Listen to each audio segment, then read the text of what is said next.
Folks, Black Star Network is here. Oh, no punches! I'm real revolutionary right now. Support this man, Black Media. He makes sure that our stories are told.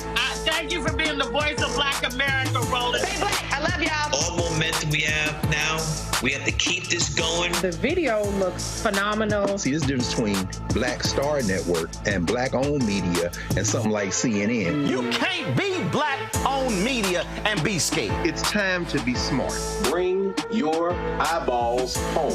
You dig?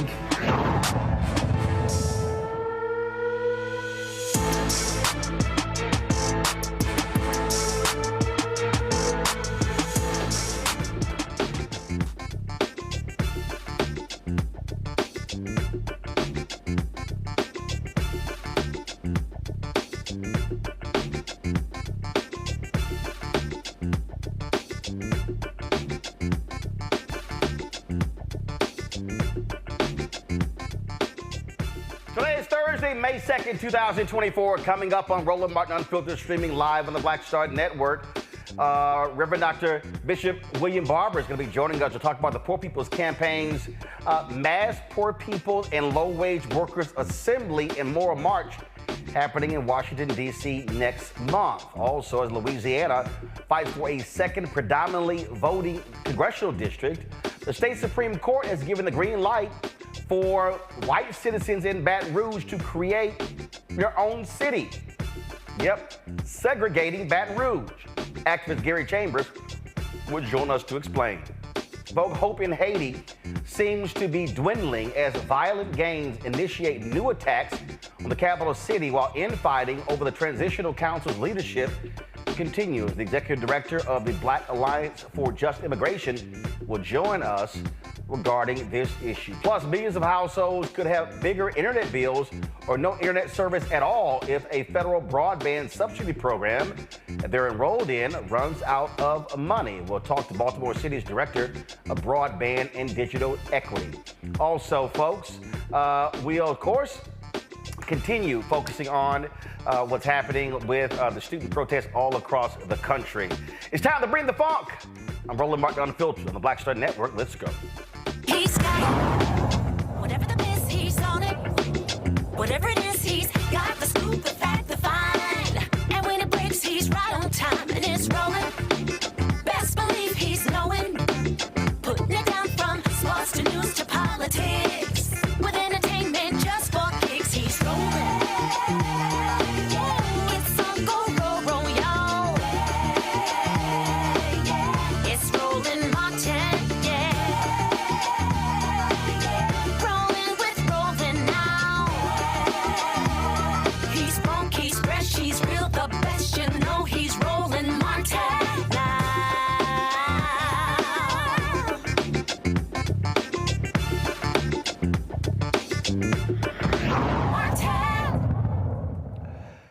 The Poor People's Campaign is in the middle of a 40-week operation to mobilize and organize folks across this nation.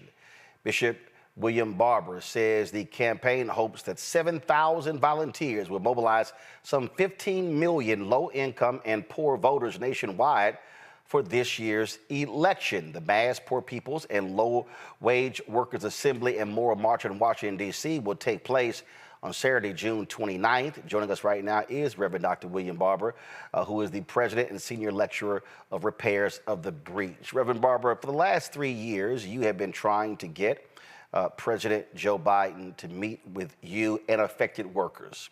You met with Vice President Harris.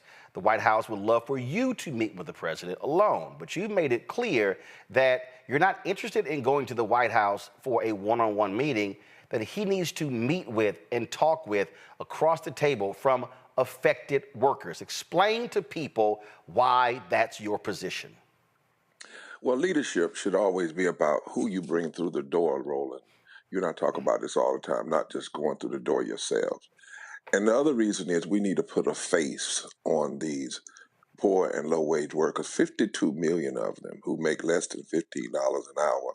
There's not a county or city in this country where you can work a minimum wage job and afford a basic two-bedroom apartment. And poor people are dying at a rate of 800 people a day, 295,000 a year. It would take 600 years of funerals going every day of every year for 600 years to go to the number of funerals that will happen because of poverty in just 1 year. The president has an opportunity to bring folk like that to the White House. Many who supported his push for $15 an hour in union, and economists and moral leaders to put this as a front issue in this campaign. And then call on the Senate to vote in committee and then out of committee the bill that Sanders has put forth, $17 in a union, pass it and push it to the House and let Johnson and them do what he does. He says his House speakership is going to be saved by Democrats. Well, let's see if he would support living wages for all people, not just Democrats, but Republicans, independents, black, white, whoever. And then if folk don't do that, you can say, this is the difference between us and them. In the next election, give us a majority, this is what we're going to do. If you give other folk a majority, this is what they're not going to do. So we've always been about, Roland, we have to put a face on this issue. And what would be better than to have 5 or 10 poor, low-wage workers from North, East, West, and South, a couple of renowned economists, some moral leaders and union leaders in the room. Let them talk with the president in the Oval Office and then come out and talk about why this issue, living wages and addressing poverty, ought to be at the center of our political discussions. Because the truth is, Roland, last time we had 15 presidential debates and not one of them talked about poverty and low wages that affects 135 million people in this country, 58% of black people and over 30% of whites. In 2020, folks, go to my iPad, Henry, there was, y'all had your presidential forum. Then candidate Biden came there, took questions as well. And the point that you just made, the reason that is so critically important is because the bottom line is these are working people. This is the working poor. These are the people who were on the front lines during COVID. These are the people who got us through COVID, who were at grocery stores, they were picking up the trash, they were working security, all of those jobs. And the problem in this country is that all you often hear is middle class, middle class, middle class, middle class, middle class, middle class, middle class, middle class, and folk are afraid to even say the word poor. And so fine, if you don't want to say poor, fine, say low income. And when you talk about put a face on it, that's literally what Dr. King said in 1968, which is why they had the original Poor People's Campaign, said we need to put a face on poverty so members of Congress can see what poor people look like. That's right. And what they will see is that, yes, disproportionately black people are poor, low wage, but there are 40 million more poor and low wage white people than there are black. What they will see is 1/3 of all poor people live in the South and 1/3 of all white poor people live in the South. What they will see is that these people come in every race, creed, and color, but they will also see something else, Roland. And this is why when they came to us in 2020, all of the candidates said they were going to put this this issue out front. They were going to make sure the debates reflected this. Well, that didn't happen. And then we had one vote on living wages. 8 Democrats and 49 Republicans joined together to block 52 million Americans coming out of poverty, and 43%, Roland, of all black people would have come up out of poverty if one bill had been passed. But here's the thing. They would put, if we put a face on it, and we're saying ending poverty, low wage, passing living wages, health care, fully funding public education, voters dealing with voter suppression, expanding voting laws, and you go down the line on, we have 17 points. The AFL-CIO has now joined in with us, the SEIU 1199, the entire National Council of Churches. This is a massive group of folk that are trying to say, don't let this election be about innuendos and what color somebody's hair is and where somebody's sitting in a courtroom. Let's not let the last image of people coming to D.C. be an insurrection. Let it be a resurrection, a moral resurrection of people of every race, creed, and color, saying the kind of democracy we want is one that lifts up all people. And if you say that, in battleground states, Roland, 40% of the electorate are poor and low wealth. 40%. In every state where the margin of victory was only 3%, except in Texas where it was 5%, poor people make up 36 to 42% of the electorate. And there's not a battleground state, Wisconsin, Pennsylvania, Michigan, North Carolina, where if 20% of poor and low wage, infrequent voters were to vote, that they could not turn the tide. And you know the number one reason, Roland, this is data, we did a study, that they don't vote? Nobody talks to them. That's the number one reason that they don't talk, that they don't vote. In Pennsylvania, Michigan, and Wisconsin, and North Carolina last time, the margin of victory total was 270,000 votes. The number of poor and low wage voters infrequent that could vote is 4.3 million. 4.3 million. So anybody not talking to these voters is engaged in a kind of political suicide. So Linda Lake, who's an outstanding pollster, and Cornell Belcher have all said this is the block that you must touch, but you can't touch them if you don't even talk to them and sit with them. On Monday, Vice President Kamala Harris was in Atlanta, and it was the first stop on their economic opportunity tour. And I had a conversation with her folks before, and I said, listen, she has to speak to low income, working poor, because the conversation just can't be about African-American businesses, startups, African-American in contracts. I said, we got to speak to all levels. I said, because listen, I own a business. Right. My brother owns a business. My sister and her husband, they own a business. But I have 2 other sisters who don't. I've got nieces and nephews. I've got cousins. I got folk who are working poor. And so the conversation has to be broadened. And you're right, by speaking to those folk, because let's be real clear, Republicans ain't speaking to them. You got Republicans who are trying to cut SNAP benefits. They're sitting here trying, look, we know what happened after COVID. They cut unemployment insurance. People like Sarah Lindsey Graham said, folk were making too much money on unemployment. Let's get them back to work. Well, hell, if they were making too much money on unemployment, it's clear they were not making enough money on their regular job. Exactly. And so we can go on, and then we talk about those battleground states. That means you're talking to the working poor and low income, low wage folks in Michigan, North Carolina, Wisconsin, Pennsylvania. You talk about Arizona. You talk about Georgia. Florida. North Carolina. And as you said, it's the margins. I keep saying this when the Biden folk call me. I say, y'all, you only won Arizona and Georgia by 10, 12,000 votes. 1,000 here, 1,000 there. That's the margin of victory. You can't act like we could just ignore huge swaths of people and there's no big deal. Now, in Florida, it would only take 2% of the registered poor and low wage voters that did not vote to vote.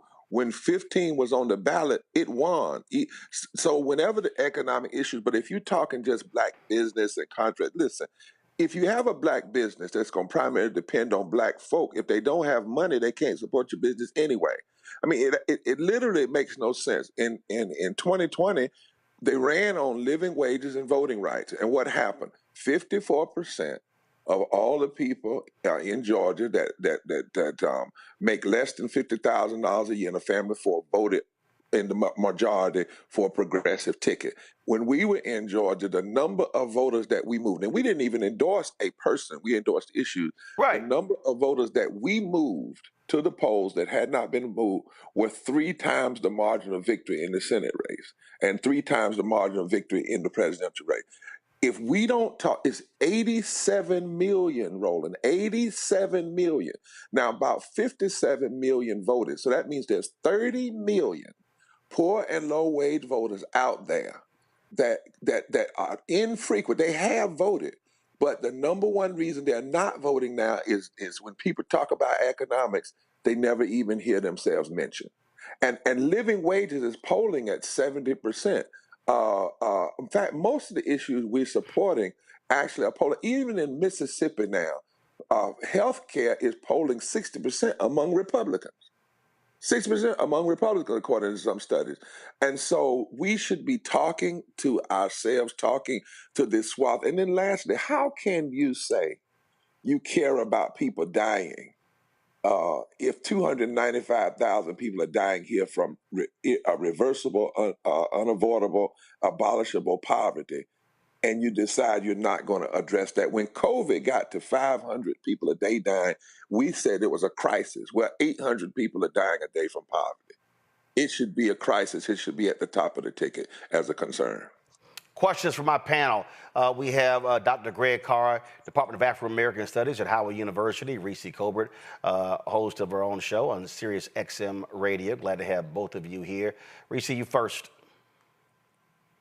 Dr. Reverend Barber, it's always a pleasure to be in conversation with you. Have you seen any appetite? I know that there was a discussion a while back about reviving the child tax credit. Is that something that you have been pushing for, your organization has been pushing for on a bipartisan basis? Indeed. In fact, I'm actually in some conversation now with senators, Republicans, and Democrats who are talking about living wages. We're not there yet, but I mean they're at least talking, and about child income tax credits. And because see, child income tax credit lifted 60% of children out of poverty for 6 months, and then we threw them right back in. And it didn't hurt the economy. It didn't throw us into inflation. Child income tax credit, earned income tax credit. And by the way, even Ronald Reagan supported this kind of stuff. I mean, living wages, and if you take child income tax credit, that's 6% of children coming out of poverty. Then you do living wages, that's 52 million people coming out of poverty making living wages, and it would pump $330 billion into the economy, which would be income that would be turned over, creating jobs and all of those things. We're hustling backwards. 51% of all our children are poor and low wealth. Why wouldn't we keep child income tax credit and earned income tax credit?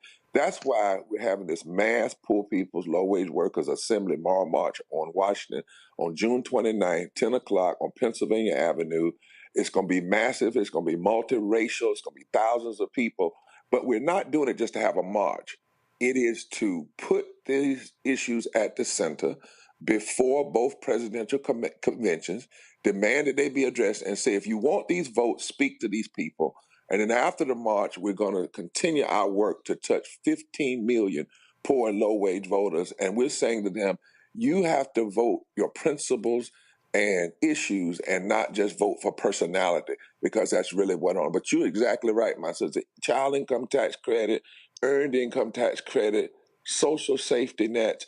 You know, there are about 8 pieces of legislation. I said to Roland one day, Roland, if you could pass 8 pieces of legislation and virtually end poverty, don't you think that would be something to do in a democracy like ours? Well, that's where we are now. We could actually abolish almost all poverty with about 8 pieces of legislation that actually wouldn't diminish the country, wouldn't add to the debt. It would actually add to the bottom line and increase the economic vitality of the nation. Greg Carr. Thank you, Roland. And it's always good to hear your voice, Brother Barber. And we'll see you, God willing, in June. See you next month. I want to ask you a kind of global question. It's not fair, but I'm going to ask it to you anyway because I don't know anybody better prepared to answer it. What's the old saying? History doesn't repeat itself, but it often rhymes. Thinking about another poor people's campaign, another deeply unpopular international conflict with the United States at the center. Thinking about student movements all over the country, but I'm thinking, of course, about 1968. I'm wondering if you have any thoughts about how this convergence of U.S. foreign policy that has led to over 2,000 arrests on college campuses around the country, and unlike 1968, where you had a president like Johnson who was actually would say poor and would put together a quote-unquote war on poverty, do you have any thoughts about the trajectory of how the Democratic Party's very milquetoast and tepid engagement with the poor might be because they're trying to shave a few more votes off and they're trying to stay out of this Palestinian conflict, but how ultimately the moral stand that you have always taken and those of us who support you and who surround you always agree with, how that might complicate politics for the Democrats and perhaps cause them to be even more timid as it relates to domestic policy and what we can do about that kind of thing. Well, it does complicate it, make it timid if you try to look at it from the normal left versus right, Republican versus Democratic politics. But there are moments in history, not only do histories rhyme, history calls you to rise, and you have to rise to a moral concern. And so right now in this moment, when I see young folk who engaged in I'm not talking about folk that are tearing things down and trying to hurt people that may be infiltrated, but I'm talking about nonviolent civil disobedience and engage. At the heart of that, and at the heart of protest, they're talking about we don't want to see continual unnecessary killing of people, innocent people, and poverty. I mean, at the heart of it all.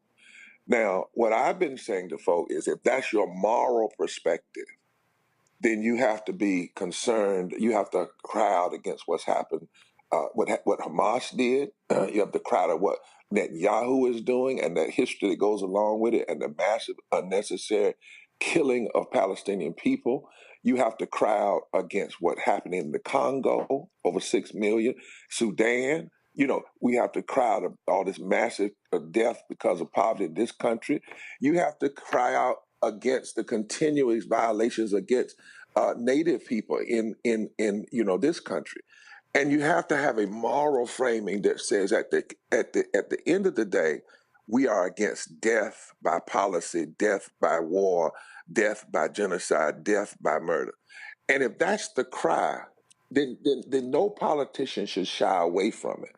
In fact, what we should do is stand up forthright. So on June 27th, when we marched on state capitals, we were focused on state issues. But when we marched on the 29th, one of the issues we're marching on is we're saying because we care about the death of poor people right here in America, we cannot ignore the death of poor people and around the world. So we're calling for an end, a ceasefire, return of the hostages, humanitarian assistance, and a path toward peace. You have to be able to stand up and say that. And what we're saying is what the UN originally said it was about, and others in 1948. There has to be in this moment a moral. That's why when I tell folk, Brother Carr, I said, when I was met with the vice president, I said, the president in this moment needs to gather some bishops and religious Christian justice leaders, Muslim and Jewish, in that Oval Office and have a deep moral conversation with all three, because if you can't bring people together here, how are you going to bring them together ever? And need to call for an immediate ceasefire. And when the ceasefire happens, and we need to demand it, we don't need to fund what's going to create more war, create more destruction, and then immediately put a delegation together of clergy to go there and visit with people in Gaza and Palestine who have lost innocent people, people in Israel who have lost innocent children and women, because somehow the blood of the death of the innocent and the pain of that has the potential to unite us and help us get to another conversation, which is the hope for peace and the end of destruction and violence and hate. But you cannot walk away from moments, Brother Carter. There are moments, as you said, not only does history rhyme, but history demands that we rise, and we rise to the moment we're in. Folks, June 29th in Washington, D.C., the Moral March will be taking place in the nation's capital. We were there last year, broadcasting live. We will be there again this year. Again, the Mass Poor People and Low-Wage Workers Assembly and Moral March in Washington, D.C. But let me be perfectly clear. This is not a call for folks only to come to D.C. No, and to the polls. And there you go. Because the thing is, y'all are going to be assembling all across the country on that day, not just in D.C. Exactly. Exactly. And Roland, you and I have to, here's the formula, and I don't mind telling folks, 7,000 times 35 times 45 times 9. If you organize 200 people in 35 states, that's 7,000 people. If 7,000 people will use the technology we have today and touch 45 people a day, 6 days a week, for 9 weeks, you touch over 15 million people.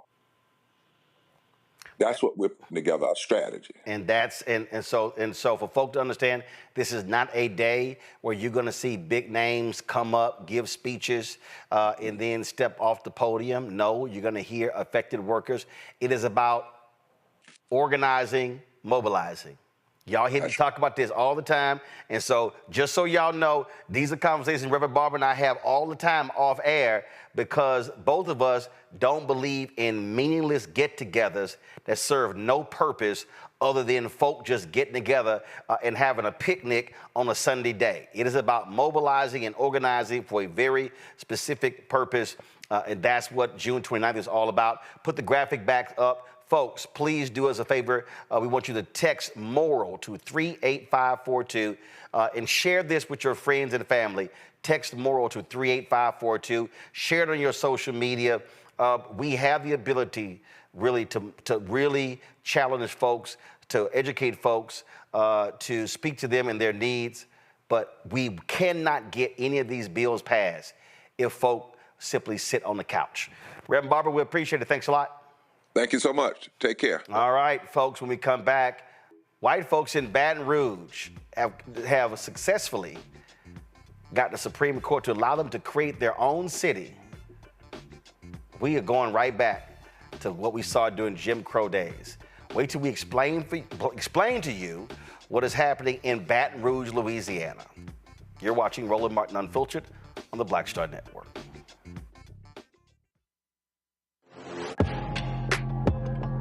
A lot of y'all have been asking me about the pocket squares that we have available on our website. You see me rocking the Shibori pocket square right here. It's all about looking different. Now look, summertime is coming up. Y'all know, I keep trying to tell fellas, change your look, please. You can't wear athletic shoes every damn wear. So if you're putting on linen suits, if you're putting on some summer suits, have a whole different look. The reason I like this particular pocket square, the Shibori, is because it's sort of like a flower and looks pretty cool here versus the traditional boring silk pocket squares.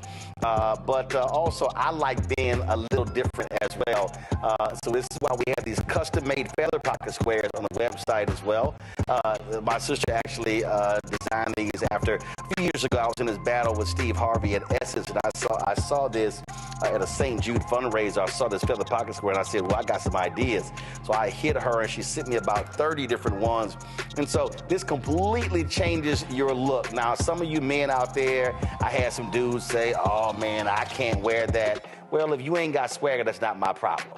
But if you're looking for something different to spruce up your look, fellas, ladies, if y'all looking to get your man a good gift, I've run into brothers all across the country with the feather pocket squares saying, see, check mine out. And so it's always good to see them. And so this is what you do. Go to RolandSMartin.com/pocket squares. You can order Shibori pocket squares or the custom-made pocket squares. Now, for the Shiboris, we're out of a lot of the different colors, and I think we're down to about 200 or 300. So you want to get your order in as soon as you can, because here's what happened. I got these several years ago, and the Japanese company signed a deal with another company, and I bought them before they signed that deal, and so I can't get access to any more from the company in Japan that makes them. And so Get yours now, so come summertime when I see y'all at Essence, y'all could be looking fly with the Shabori Pocket Square or the custom-made Pocket Square. Again, RolandSMartin.com/Pocket Squares. Go there now.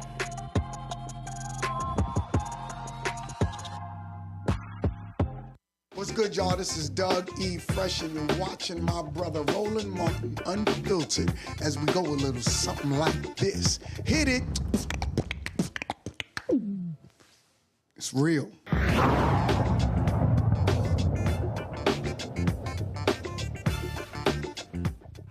2024, guess what?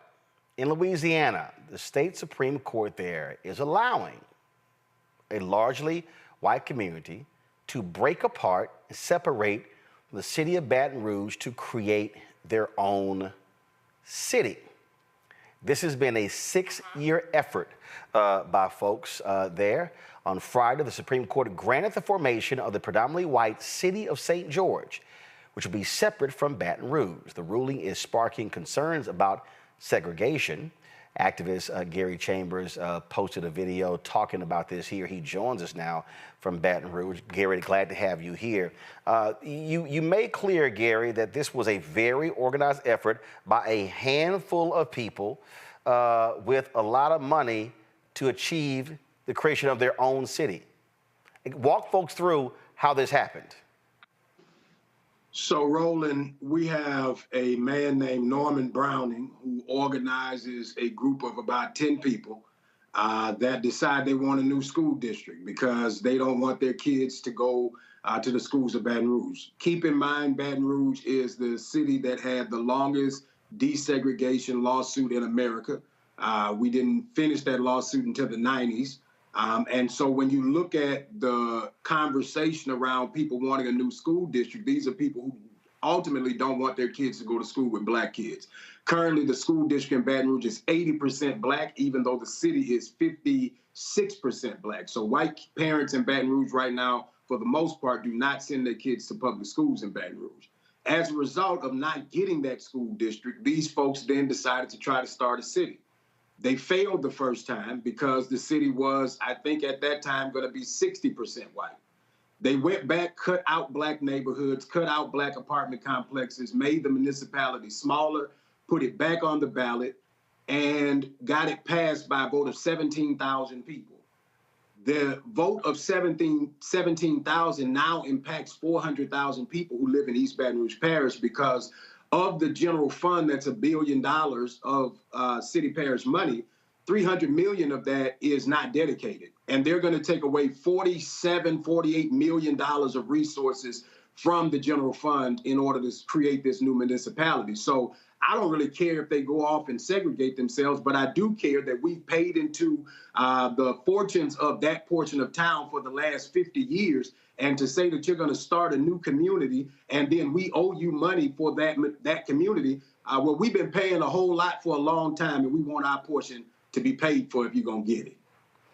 So what's interesting here, you also mentioned that you have a black mayor in Baton Rouge, and it's not like, Baton Rouge ain't Atlanta. It's not like there have been black mayors for the last 30 plus years. No, she is the second black mayor of Baton Rouge. Kip Holden was the first black mayor of Baton Rouge. He was elected in 2004, took office in 2005. So when you put that into perspective, black folks have only been in leadership in this city for under 20 years, okay? So to tell us that the woes or the condition of this city are all the fault of the black leadership, and let's be clear, Roland, the council is majority white, majority conservative in Baton Rouge. It's a 12-member council, 7 white conservatives serve on the Metro Council here in Baton Rouge, and they approve or disapprove of all of the plans of the mayor. And so when we talk about the progress of a community, we have to talk about the inequities and the tale of two cities that have existed for long before Sharon Weston Broome was the mayor of Baton Rouge. We have to talk about how we've invested in South Baton Rouge, the portion of town that is segregating themselves away, and to the demise of North Baton Rouge, actually. And so if we don't have honest conversations about how we got here, then we can't have an honest conversation about how we move forward. And the truth is, when people talk about this unity and why do we talk about race, this is why we talk about race, because people are literally segregating their children, segregating the city, and then taking away resources from our community. And to be clear, 50 years ago, when black people were becoming the majority or growing in population in Baton Rouge, they changed us to a consolidated form of government, which was we won't just have a city, we'll have a city and a county. So Mayor Broom is the mayor of the city of Baton Rouge and the parish president of the parish of East Baton Rouge. And so we have a council that is convened that represents the entirety of the parish, but white communities continue to segregate themselves off when they realize that black leadership is going to be in charge for the future of this community. I saw there was a state representative who's looking to have this Supreme Court decision reheard or try to have them do it again? President of the City Council, Lamont Cole, Mayor Pro Tem Lamont Cole, is challenging to have them rehear it. There are certain aspects that the justices did not consider. One of the things the Chief Justice of the Supreme Court, who is a conservative, wrote a dissenting opinion and said that this was a decision masquerading as a ruse of a decision, and said that that was a deficient argument put forth because they couldn't even prove that they were going to pay for the services of the city. They have proposed that it's going to cost them $47 million to run a city of 80,000 people, and they're going to privatize every aspect of the services of the city. They don't even have a plan for policing, Roland. They plan to just take the sheriff's department and just give them $4 million and hope that that covers the bill. Wow. Questions from our panel. Greg Carr. Thank you, Roland. It's always good to see you, Brother Chambers. The way I understand it, and I know you know this history better than all of us, these white boys have done this earlier, I guess, with Central, is it, outside of Baton Rouge? And I'm from Nashville, so I remember how they went municipal, Nashville, Davidson County, Atlanta, Fulton County, Jefferson County, Birmingham. My question is about how what's the impact of us not getting involved in the political process? I know you've been doing that. You know, we all came to know you probably outside of Louisiana when you jumped on Connie there at the school board meeting. You know, what is it going to take for our people to understand? I remember the comedian Paul Mooney once said, you know, they want to move away from us now, but during slavery and Jim Crow, they wanted us all up under them in their beds, in their bedrooms, in the kitchens. But now that that's over, they want to get away. What is it going to take to trigger some kind of resurgence in our consciousness to get involved in what has been a long-term strategy for these kind of races, which is to get away from us as far as possible? You know, I think that some of us had hoped that some people were better than they were, and the realities of today are making people have a wake-up call. I hope, that is my hope, that being able to see things that you and I and Roland and others have been talking about for years play out in real time, I think is a clarion call that many people are going to say, I didn't think they would go this far. They will go this far and further. They want to take as many rights from you as possible. Just today, there was a conversation about a bill in the state legislature in Louisiana that will make it a crime to have an abortion pill. That if you have an abortion pill, they're going to make it a controlled substance in the state of Louisiana. That if you have a person is found with pills that induce an abortion, that you would be considered to have a controlled substance in the state of Louisiana. These people will go to the pits of hell to strip your rights away from you in every aspect, whether you are a man, if you're a black man, black woman, or if you're a woman in general, they will go to the pits of hell to strip your rights away from you. Yes, sir. Thank you. Reese. Mr. Chambers, it's always good to see you out here on the front lines. My question, to your point about the composition of the leadership in Baton Rouge, can you explain how this new segregated city, does this just siphon off resources from a black city while still keeping white overseers in place in Baton Rouge, or will this actually empower more black residents to take back more power in the city and possibly change the composition of the way the leadership is structured right now?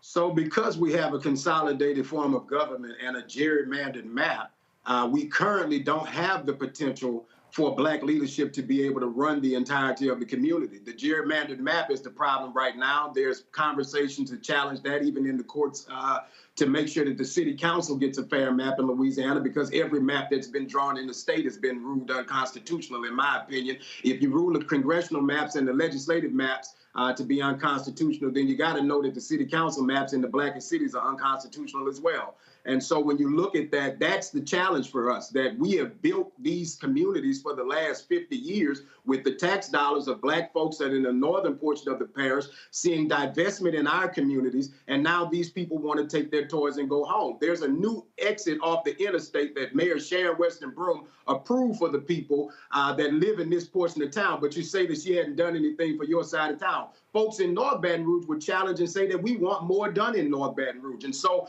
we have seen the rise of that side of town by the expenses of all of us. And so what we are saying now is you can't then get resources from us and bleed us dry and then go and prosper with all that we built. And so we've got to have a position of protecting what is for the citizens of Baton Rouge. If they want to start their own city, start it from scratch. Y'all so damn bad.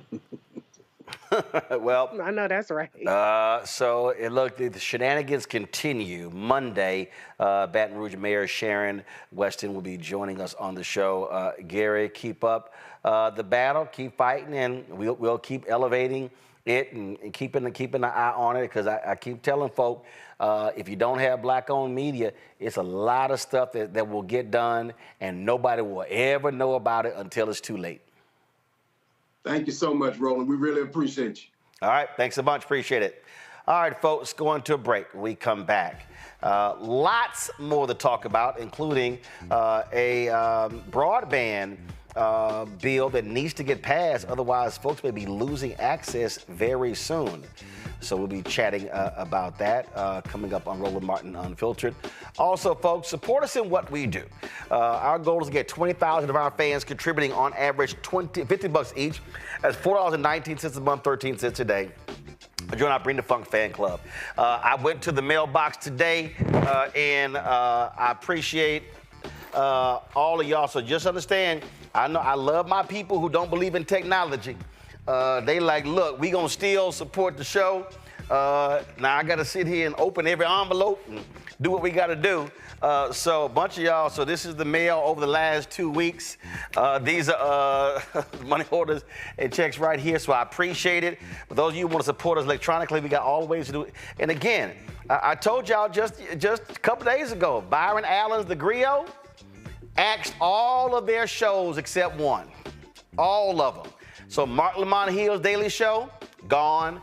Ebony Williams' Daily Show, gone. I think Natasha Alford had a show, gone. The only show they kept was Torre's, entertainment show. That's the only one they kept. So ain't nobody else doing what we do. Nobody, y'all. So if you want daily news, you got to depend upon mainstream media, white digital outlets that barely employ any of us. And so what we're doing here, this is black owned. This is black operated. This is us speaking truth to power and covering the stuff that matters to us. And so your support is critical. And I'm telling y'all, I'm meeting with all these agencies. We've had some great meetings with Publicis. I'm waiting to see if we get any advertising money from it.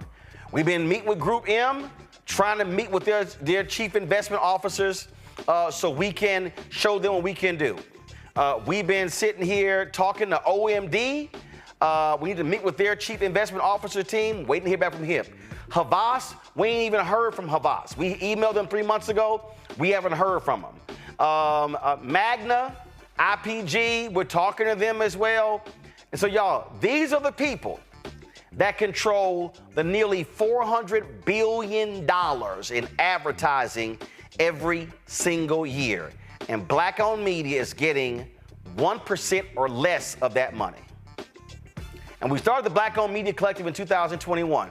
And there's some other black folks who got some money. They did. They were out there fighting. But I kept telling them we should move as a collective, because guess what's going to happen? If they isolate us, they're going to start pulling back. And you know what happened in the end of 2023? The money starts softening. I've heard from other black-owned media outlets, major black-owned media companies, of the softening of the market. You know why? Because all those George Floyd commitments, they were like, all right, yeah, we good. So here we are this month, 4 years after his death, and these companies, and I warned everybody this was gonna happen. I warned them. And so we're trying to build something here. We're trying to build multiple shows. We're trying to have more hours of news, but you cannot do it, y'all, without money. You can't do it without resources. I don't care what you say. Y'all can holler, pull yourself up by your bootstraps. Y'all can holler all that stuff you want to, but a lot of y'all who say that, y'all ain't paid no bills. You ain't made no payroll payments. None of that sort of stuff. So this is what it takes, and I'm telling you, what we have right now, we don't have other places. You're not talking about Ebony and Jet back in the day, because Ebony and Jet, they are, frankly, a shadow of what they used to be. So your check and money order to P.O. Box 57196, Washington, D.C., 20037-0196. Cash App, $RM Unfiltered, PayPal, R Martin Unfiltered. Venmo is RM Unfiltered. Zelle, Roland at RolandSMartin.com, Roland at RolandMartinUnfiltered.com. Do all you can to support the show. We'll be right back in a moment. First, President Barack Obama's road to the White House. We got about 500 copies of the book available. And so this actually is all of the coverage of the 2008 election. But the other thing is this here. I talked to folks like Malik Yoba, Hill Harper, Erica Alexander, Kevin Lau, Spike Lee, Tatiana Ali. But there's a lot of behind-the-scenes stuff in here as well, where I talked about some of the stuff that went down at CNN. Also, when you go through here, a lot of the photos that you see in here, photos that I actually shot, photos that were my time at CNN. And so what I decided to do, because one, I published the book and I own it myself, is that so I said, you know what, I'm going to slash the price to $10. And so we're going to have shipping and handling $5.99. I'm going to personally autograph every copy. I'm not reprinting the book. So once we are sold out of these 500, that's it. They're gone. So you can go to RolandSMartin.com/the-first to get a copy of this book. Everybody who orders this book through the website, not on Amazon, only through RolandSMartin.com, I will personally autograph and mail you a copy of this book. It's all of the coverage, the actual interviews that I did with him. And just to show you, of course, when it came out, there's actually even in here the interviews that I did with him and Michelle Obama, which won TV One cable networks its first 2 NAACP image awards. And so all of that for $10. Shipping and handling is $5.99. So go to RolandSMartin.com the first and order your copy today. Next on the Black Table with me, Greg Carr, we welcome a towering intellect, activist, master theorist, prolific author, and unstoppable firebrand for change. The one and only Dr. Errol Henderson joins us to talk about his new book, The Revolution Will Not Be Theorized, Cultural Revolution in the Black Power Era. And this is what's going on in so much of academia and in some movement circles is an anti-Black nationalism. It's an hour of power that you don't want to miss. That's right here on the Black Table on the Black Star Network. Hatred on the streets, a horrific scene, a white nationalist rally that descended into deadly violence. White people are losing their damn minds. As an angry pro-Trump mob storms the U.S. Capitol, we've seen shooting. We're about to see the rise of what I call white minority resistance. We have seen white folks in this country who simply cannot tolerate Black folks voting. I think what we're seeing is the inevitable result of violent denial. This is part of American history. Every time that people of color have made progress, whether real or symbolic, there has been what Carol Anderson at Emory University calls white rage as a backlash. This is the rise of the Proud Boys and the Boogaloo Boys. America, there's going to be more of this. Here's all the Proud Boys, guys. This country is getting increasingly racist in its behaviors and its attitudes because of the fear of white people. The fear that they're taking our jobs, they're taking our resources, they're taking our women. This is white fear.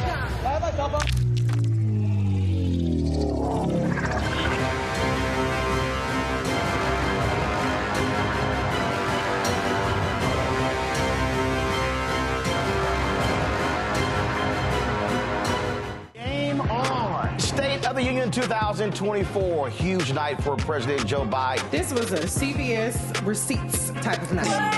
He dragged the hell out of the Supreme Court. And he said, y'all gonna see the power of women. Trump's brain is melting as we speak. We want to organize from a place of strength. There's no confusion whatsoever about what they've done and what they plan to do. What Donald Trump is doing is presenting a fallacy. He is convincing them that he's all in it for them, when in fact he's all in it for himself.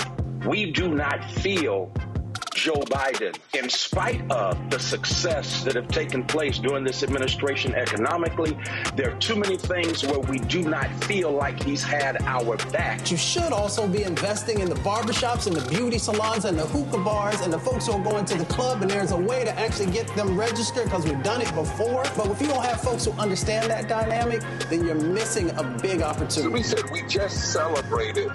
For what? Why did you go to Selma to celebrate rather than recommit yourself to the fight if the very thing we went to celebrate has been gutted? Republicans did not support a lot of the bills that were necessary to keep the country fluid. You can't only love your country when you win it, right? Oh, no. You guys don't want another $2 trillion tax cut? This was absolutely the knockdown, drag out that we were really waiting for. Black voters are the base. They're the most important base of the Democratic Party. There was very few language in this speech. At the time, we see an attack on black history, attack on DEI. The end of the BLM racial reckoning thing has come to a complete end because there was nothing in this speech for that. Our movement has never been grounded in two-party politics in this country. All of our movements ultimately get co-opted by a state that is anti-black. They called the old because they knew the way, and they called the young because they were strong. And I believe there is a good combination of that, but we can have ideas and we can have visions and dreams, but we have to have our young people also working beside us because they are strong, and they will run that race, and they will run it to the end. Activists, organizers, and young people have been pushing this administration to be on the right side of history and to do something about the issues that they care about. While the Ukraine and Palestine are critical issues, they are not the only global issues. Not a single black person who should ever let it come out their mouth that I'm tired. Because there is somebody else who came before us who didn't stop fighting.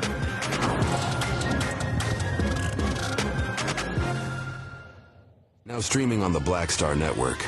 I was just in my backyard. I just said I was manifesting about life. I said, I would love to come back because it was a great time, and these kids need that right now. They need that male role model in the schools, I think. Even on the TV. Yeah. Because people are scared to go into the high schools.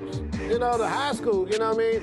I would love to bring it back, and I think we can bring it back. You know, what do you think? I think we'll ask the people. I want to ask your people. We'll do a poll. Y'all want to hang a Mr. Cooper? Yeah, I say, let's go. We all look good. You know, Holly looked good. You know, Raven looked the same. Marquise, Don Lewis. It'd be funny to have the bullshit you see out there on TV now. God damn. What the fuck?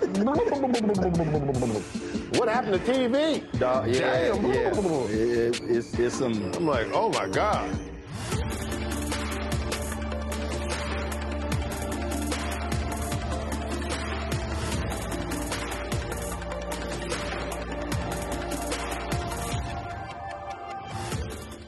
Hello, I'm Jamia Pugh. I am from Coatesville, Pennsylvania, just an hour right outside of Philadelphia. My name is Jasmine Pugh. I'm also from Coatesville, Pennsylvania. You are watching Roland Martin Unfiltered. Stay right here.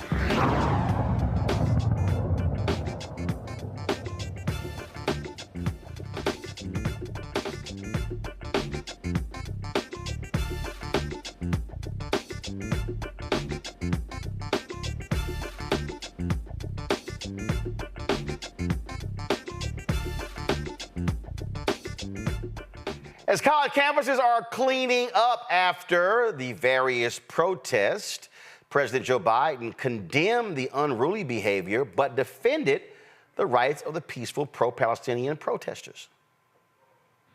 We've all seen images, and they put to the test two fundamental American principles. Excuse me. The first is the right to free speech and for people to peacefully assemble and make their voices heard. The second is the rule of law. Both must be upheld. We are not an authoritarian nation where we silence people or squash dissent. The American people are heard, In fact, peaceful protest is in the best tradition of how Americans respond to consequential issues. But neither are we a lawless country. We are a civil society, and order must prevail. Throughout our history, we've often faced moments like this because we are a big, diverse, free-thinking, and freedom-loving nation. In moments like this, there are always those who rush in to score political points. But this isn't a moment for politics. It's a moment for clarity. So let me be clear. Peaceful protest in America. Violent protest is not protected. Peaceful protest is. It's against the law when violence occurs. Destroying property is not a peaceful protest. It's against the law. Vandalism, trespassing, breaking windows, shutting down campuses, forcing the cancellation of classes and graduations. None of this is a peaceful protest. Threatening people, intimidating people, instilling fear in people is not a peaceful protest. It's against the law. Dissent is essential to democracy, but dissent must never lead to disorder or to denying the rights of others so students can finish the semester and their college education. Look, it's basically a matter of fairness. It's a matter of what's right. There's the right to protest, but not the right to cause chaos. People have the right to get an education, the right to get a degree, the right to walk across the campus safely without fear of being attacked. But let's be clear about this as well. There should be no place on any campus, no place in America for anti-Semitism or threats of violence against Jewish students. There is no place for hate speech or violence of any kind, whether it's anti-Semitism, Islamophobia, or discrimination against Arab Americans or Palestinian Americans. It's simply wrong. There's no place for racism in America. It's all wrong. It's un-American. I understand people have strong feelings and deep convictions. In America, we respect the right and protect the right for them to express that. But it doesn't mean anything goes. It needs to be done without violence, without destruction, without hate, and within the law. You know, make no mistake, as president, I will always defend free speech, and I will always be just as strong in standing up for the rule of law. That's my responsibility to you, the American people, my obligation to the Constitution. Hundreds of protesters at college campuses across the country have been arrested this week during the demonstrations in Los Angeles. Police arrested 132 people at UCLA Wednesday night and more than 300 at Columbia University and City College. Now, most of those are at City College. The pro-Palestinian protesters are demanding that their schools divest of funds from Israeli military operations. At Brown, they are going to vote on that. And they also announced that they're not going to be expelling any students. Let's go to our panel here. Greg Carr, what do you make? First of all, when you start talking about these protests, it's interesting listening to the language. I mean,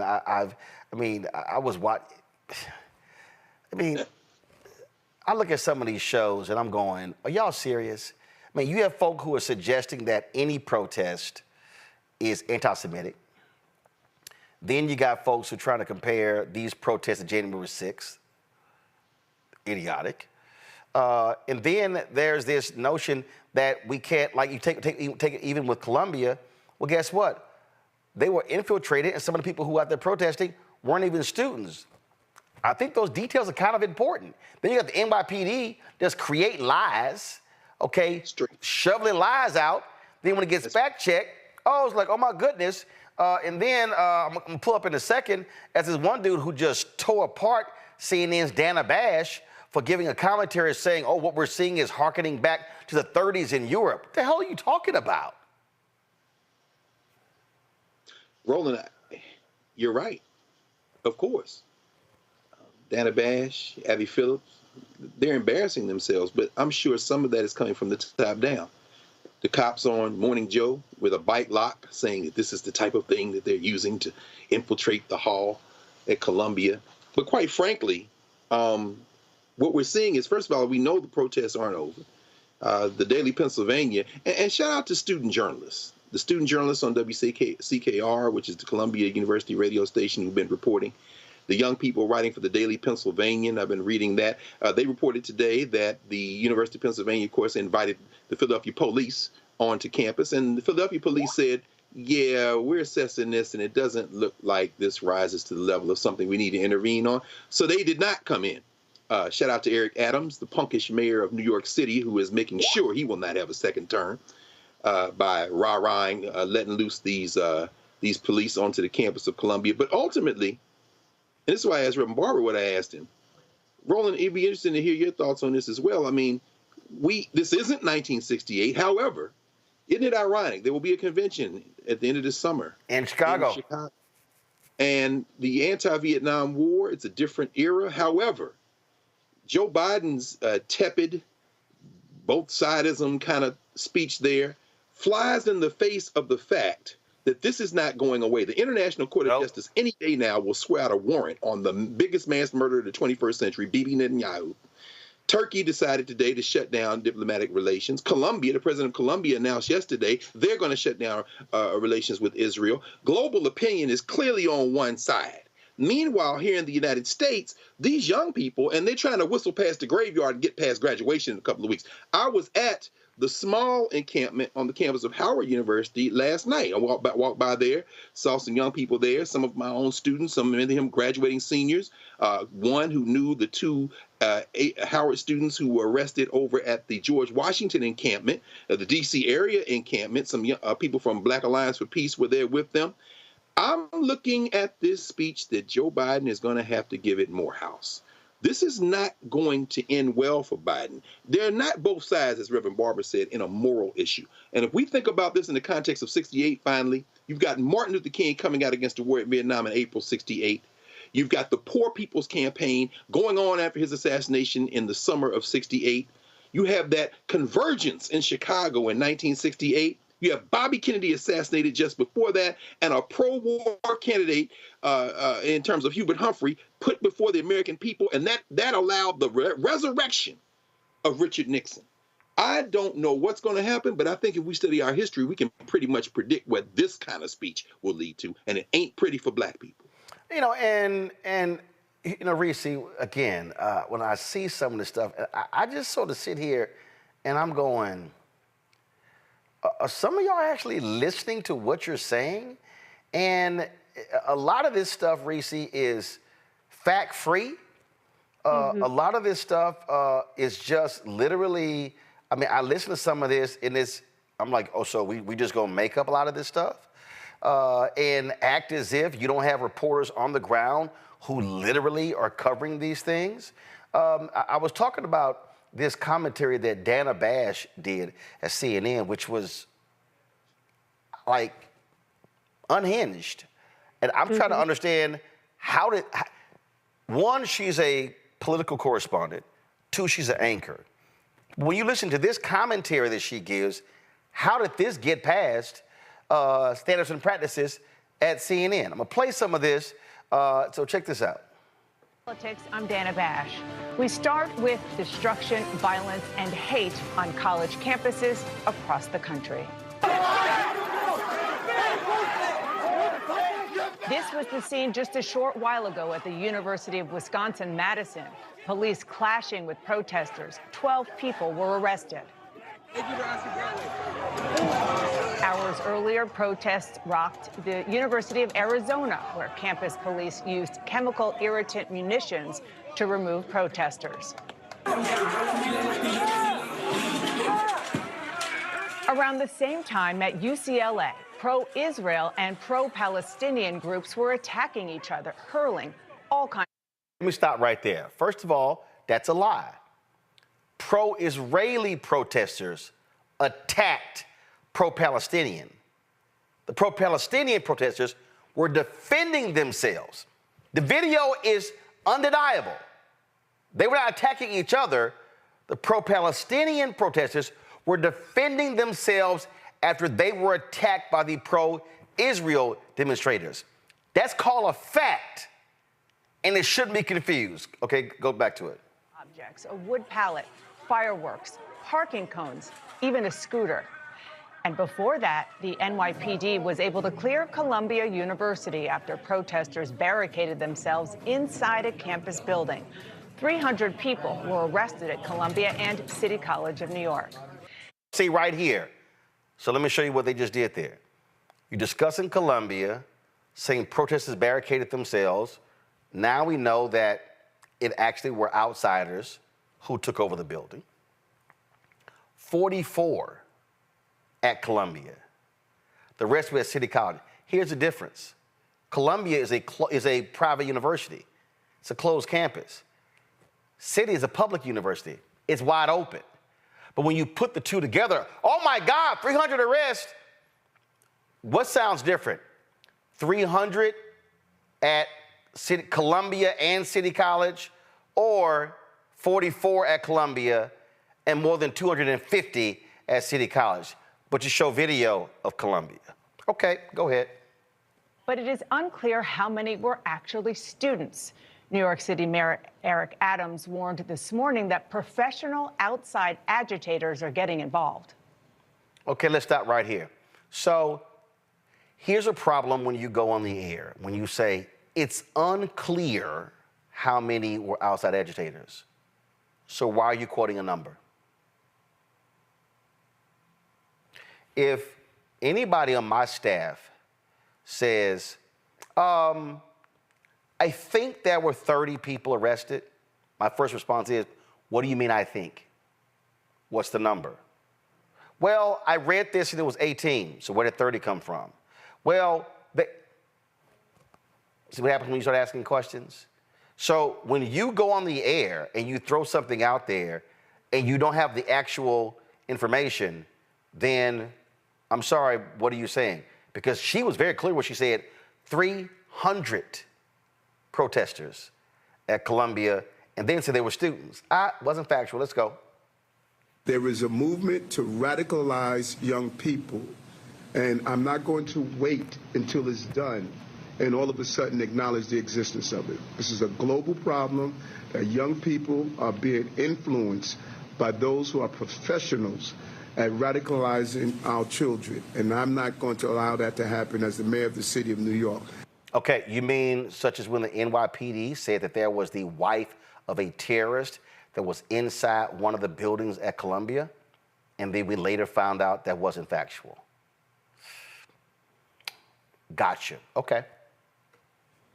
Many of these protests started peacefully with legitimate questions about the war, but in many cases, they lost the plot. They're calling for a ceasefire. Well, there was a ceasefire on October 6th, the day before Hamas terrorists brutally murdered more than 1,000 people inside Israel and took hundreds more as hostages. This hour, I'll speak to an American-Israeli family whose son is still held captive by Hamas since that horrifying day that brought us to this moment. You don't hear the pro-Palestinian protesters talking about that. We will. Now, protesting the way the Israeli... Okay, so Dana Bash said you don't hear the pro-Palestinian protesters talking about the hostages. Did y'all hear Dana Bash mention the 30,000 Palestinians killed? I didn't hear that. Okay. She's a liar. Government, the Israeli Prime Minister is prosecuting the retaliatory war against Hamas is one thing. Making Jewish students feel unsafe at their own schools is unacceptable, and it is happening way too much right now. I'm a UCLA student. I deserve to go here. We pay tuition. This is our school, and they're not letting me walk in. My class is over there. I want to use that entrance. Why can't they go? Will you let me go in? This could be over in a second. Just let me and my friends go in. Again. Okay, all right. Here's the problem with that video. Did y'all see all of the students just walking around behind them? He was just right there. Just go right the fuck over there. Again, I want people who are watching, I need you to pay attention when people post stuff like this. There are people just walking behind them, and this dude is standing there. They won't let me go by. So you mean to tell me that on this massive campus, they have a line that stretches all the way over, they're not letting you walk by? And Dana, you actually use that video? Like, really? And you have the other students standing right there who are all quiet. Right. And if y'all see the frame, it's shot vertical, so you only see about 4 or 5 people. You don't even see how long. Y'all, come on now. Now listen to this. You just saw is 2024 in Los Angeles. harkening back to the 1930s in Europe, and I do not say that lightly. Okay, I'm sorry. She just said that what you saw in Los Angeles harkened back to the 1930s in Europe. Okay, let me go back. What happened in Los Angeles? She showed one dude who claims that he couldn't go to his class, but other students were milling on. And then, okay, as I said, the pro-Israeli protesters attacked the Palestinian protesters. So how are you hearkening back to the 1930s? And I don't say it lightly. Well, actually, you do say it lightly. And y'all, this is the problem you're seeing in mainstream media. You see the conflating of things. You see, and then it's like, oh, the pro-Palestinian students, they lost the plot. How? At Brown announced they are going to actually take a vote to divest. And they're not going to penalize the students. Exactly. You leave that out. That's literally a fact. But see, again, no, because see, y'all got to understand, if I come across somebody protesting, the first thing I'm going to say is, why y'all protesting? Mm-hmm. What are the reasons? But y'all notice, at no point, she mentioned, oh, the war and God. No. The students first, at Columbia, they were protesting the opening of a center in Tel Aviv that Palestinian students could not attend. That's a fact. If you go, the original letter they submitted had the details in it. Oh, I'm sorry, details. That's called being a reporter. My bad. What was I thinking? Listen. Fear among Jews in this country is palpable right now. Welcome to Inside Politics. I'm Dana Bash. We start. So again, what we're seeing, Reese, we're seeing media folk create these narratives as opposed to, one, lean on folks who are on the ground. There was a sister at NBC who was on the ground saying, I was there. What y'all are saying happened, I didn't see. She's on the ground. You're sitting in a studio, Joe and Mika, in Florida, at your house in Florida. What the hell are you talking about? Well, I talked to Frank. No, but you're not on the ground. And so what then happens is the media narrative becomes fact. Folk then run with it and say, well, CNN said, MSNBC said, as opposed to what actually happened. And this, to me, is a fundamental problem that we're seeing. Well, I don't even think it becomes fact. It just further erodes people's trust in the mainstream media. This is why the trust in the media is in the pits, along with trust in Congress and a number of other institutions, because we see propaganda being pushed as though it is news. We see narratives being pushed that do not square with the facts, with what we can see with our own two eyes. And I mean, I don't know if people just have lost their damn minds or if they're just depraved individuals. I understand that there's a lot of fear around Trump being reelected, around this potentially hurting President Biden's electoral chances. And so, oh my God forbid anybody protest in favor of humanity, because that could hurt the Democrats. What about the people getting slaughtered? You know what could help the Democrats? Doing the right fucking thing. You know what could help the Democrats? Responding to these protests in a manner that honors the humanity of people and decency. You know what is escalating these protests, escalating the violence? Every single video that you showed, the common denominator was the police fucking with people. Yes. If you allow people to sleep in their tents, sit down, sing kumbaya shit, have a human chain, whatever, then they were going about their business. These people are not agitators for the most part. You're agitating them to die on the hill of slaughtering children, of rounding people up, dislocating people, forcing migration within a tiny strip of besieged territory that has been cut off of electricity, of food, of water, of resources, hospitals bombed, all kind of areas desecrated, churches, mosques, everything bombed, and you put them into a slither of land and you carpet bomb them and then you starve them. This is what y'all are defending. There wasn't a ceasefire on October 6th.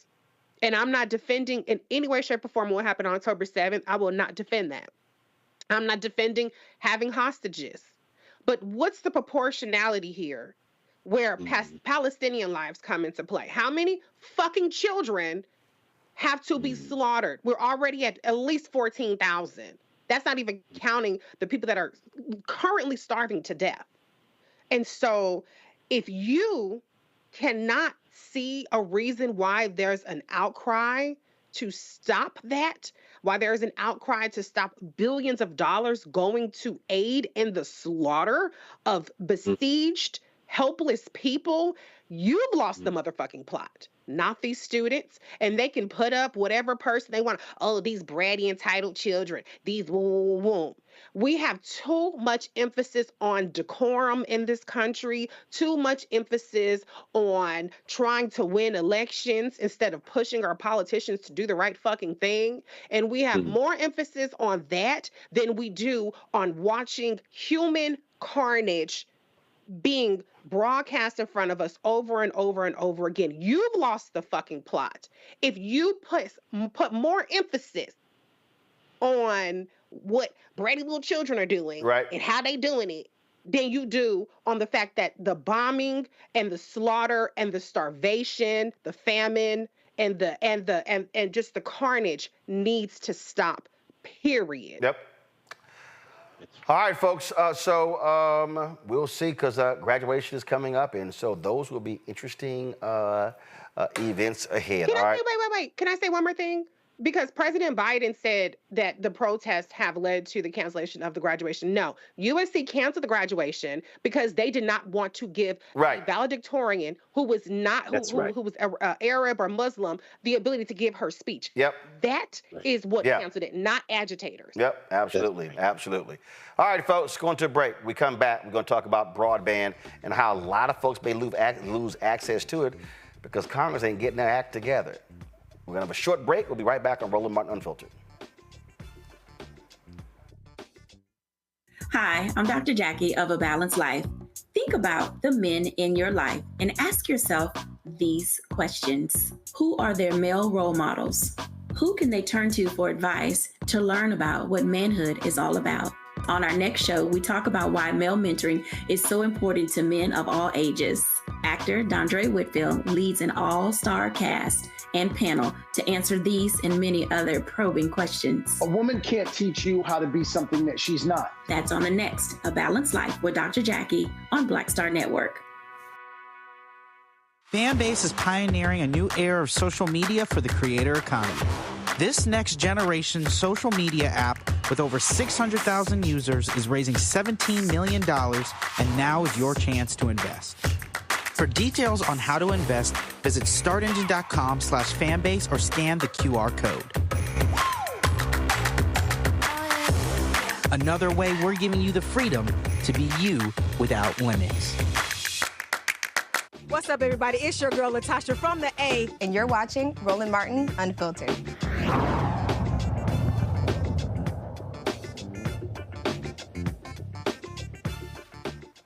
$23 million families will see an increase in their internet bills this month because the federal broadband subsidy program they're enrolled in is almost out of money. There's been a last-ditch effort to extend the Affordable Connectivity Program, which Congress created. It's a subsidy to bring internet access to every household. The program, which helps people with limited means pay their broadband bills, is set to expire at the end of May. Kenya Ashley is the Director of Broadband and Digital Equity for the Baltimore City Office of Information and Technology. Glad to have you on the show. So 23 million folks, is it a combination of city, rural? Who really is affected? I'll tell you, the folks who are affected are the folks that cannot afford internet. Some of us paying your internet bill, it's one of the many bills you pay every month. But too often our low income residents across the country, again, city, rural, it doesn't matter where, at the bottom line is those folks who cannot currently afford their bills are going to be most impacted. And for most of those folks, it breaks down to, do I pay my internet bill this month, or am I paying for transportation costs? It really breaks down to basic needs for some of our lowest income households. So what is the push? I mean, is there a push on Congress to get this done? Yeah, so the House has a bill, House Bill 6929. The Senate has a bill 3565. These bills will reauthorize funding to continue the Affordable Connectivity Program. And what that means is that those households, again, now it's $30 a month. Now, for some folks, they hear $30 a month and they think, is that really a big deal? But when your internet bill is $100 a month, paying just 65 or just $70 makes a huge difference in your budget. That's what we're hearing from our residents. And I'll tell you one more thing, Roland. These are our senior citizens who are already on a fixed income. These are residents who have no other stream of income that rely on, as much as possible, rely on these types of support programs. So what do you want folks out there watching and listening to do? Okay, here's what I want you to do. I want you to contact your congressional representatives, and I want you to tell them to support House Bill, let me say it slow, House Bill 6929 and Senate Bill 3565. It is important for our residents all over the country to be able to participate equally online, especially in light of this is an election year. We want all of our residents to be able to participate in government. Well, it is. Look, it's one of those programs where you got folks who say it's no big deal. The issue that you have in the House, you got Republicans who now control the House. Any bill that deals with money has to start in the House before it goes to the Senate. And so the pressure is really on them to actually get this bill moving. You're right. The pressure is on. But what we can do as voters is push. Because again, for some folks, it's only $30. But when you have to make the hard decision every month for your household, $30 is it's the difference between being able to apply for benefits online, being able to sit online and do a telehealth appointment. It's the difference between going to work at home where you can easily access the job versus having to go in every day. Some of these things we take for granted, but the folks who really need the support, it's a night and day. Absolutely. Kenyon, we appreciate it. Thanks a lot. Thanks for keeping people, folks, updated and informed. Thank you. Have a good one. All right, take care, folks. Real quick, going to a break. We come back. We're going to talk about Haiti. Also, guess who shows up at a Trump rally? Former Detroit Mayor Kwame Kilpatrick.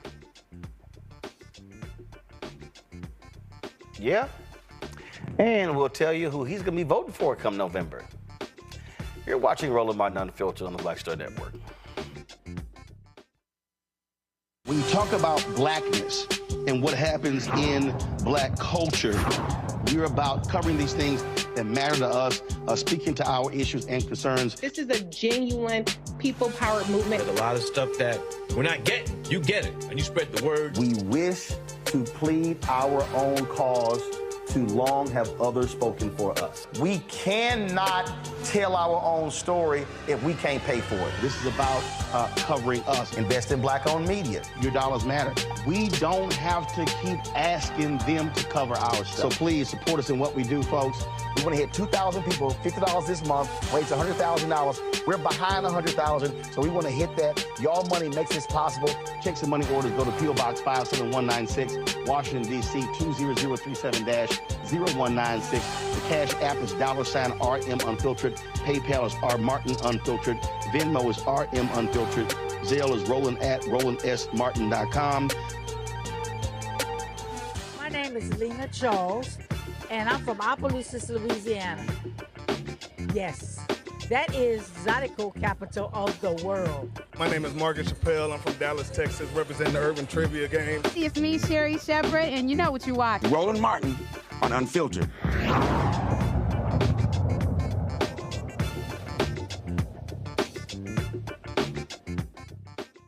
Well, Donald Trump had a rally in Michigan on Wednesday, and Guess who showed up? Go to my iPad, Henry. That's right, former Detroit Mayor Kwame Kilpatrick. Of course, Kilpatrick was pardoned or had his sentence pardoned, commuted by Donald Trump. And it was 16 years before Kilpatrick was supposed to be released from federal prison after being convicted of corruption. He sat near the stage. He was asked by reporters who was going to vote for in November. He said, quote, "I'm not going to answer that." But then as he was walking away, he said he won't be voting for incumbent Democratic President Joe Biden this fall. What do you think, Greg?